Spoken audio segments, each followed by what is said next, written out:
Então me parece que a gente está saindo de um mundo que era muito linear, em que as coisas eram antagônicas, ou era local, ou era global, ou era público, ou era privado, ou era economia, ou era criativo, ou era estético, ou era funcional, ou era emocional, e a gente está chegando a um mundo muito mais complementar, em que as coisas são complementares e não excludentes, ou seja, a gente sai do ou e vai para o e.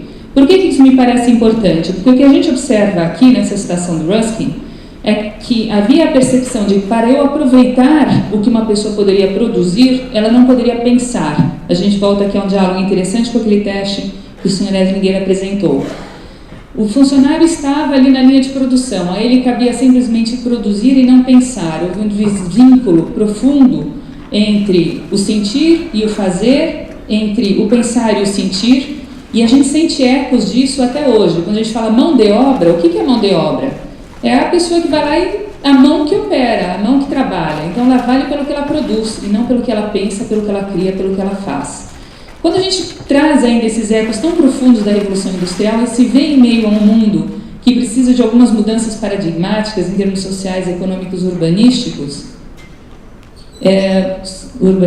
fica muito complicado a gente querer trazer essa mesma visão de mundo. Então a gente está chegando a um momento em que cada vez mais o que a gente reconhece que muda o entendimento da economia e da sociedade são os intangíveis. Esses intangíveis que a gente intuitivamente percebe como valor agregado, inclusive aqui no ranking da Interbrand, que vocês bem conhecem, com marcas que são construções, com marcas que oferecem benefícios outros que não simplesmente os funcionais.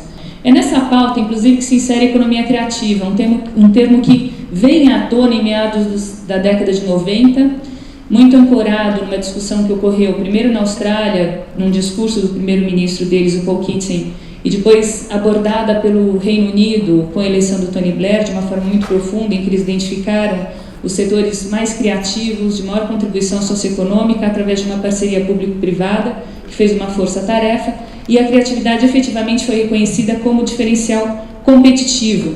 Mas por quê? Se criatividade sempre foi importante, a gente inventou a roda, a gente descobriu o fogo, por que afinal de contas fala tanto de criatividade hoje? Por algumas questões que mudaram no nosso contexto socioeconômico. Primeiro, uma economia em parte industrial, pós-industrial. Por que em parte? Porque é evidente que se nós usamos roupas, compramos microfones, andamos de carro, essas indústrias persistem.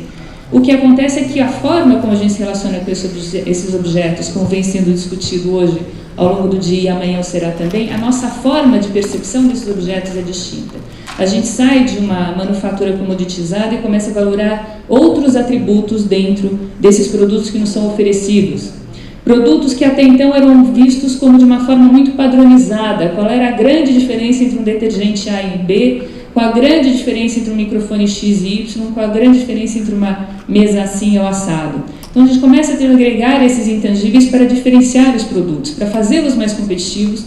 De outra forma, a gente teria que brigar sempre cada vez mais em cima de preço, e nenhuma economia consegue ficar sustentando em cima de preço o tempo todo, ainda mais com a concorrência de alguns países que são muito visceralmente fortes nesse aspecto. A intensificação dos fluxos financeiros e tecnologias também veio jogar a favor desse surgimento da economia criativa. Por quê? Porque a partir do momento em que duas questões que eram tão absolutamente vitais como potenciais ativos competitivos de uma economia, como capital e tecnologia, passam a circular no mundo com uma velocidade estonteante, há um fator, um ativo econômico que não pode ser transferido com tanta facilidade dentro de todas as camadas da população, que é gente. Então, claro que fuga de cérebro sempre existiu e sempre existirá. E essa questão de que nós somos cidadãos globais, de fato somos, mas a casa da gente não é o mundo, a casa da gente é onde a gente está. E a gente não pode transferir 5 milhões de pessoas de um país ao outro com uma velocidade como a gente faz com dinheiro e tecnologia. Então, o que surge aqui não é considerar um apanágio de uma determinada classe dentro de cada um de nós e de cada uma das pessoas que vivem na sociedade, ainda que de forma latente. E para a gente poder ter uma economia, uma sociedade e, portanto, uma cidade criativa, a gente tem que aproveitar o potencial criativo de cada pessoa que vive ali, independentemente de nível socioeconômico, de profissão, de cor de pele, de etnia, de idade, que é um pouco do que a gente vai ver também no trabalho que vem sendo desenvolvido já há alguns anos. Isso tudo muito catapultado claramente pela globalização e pelas tecnologias digitais.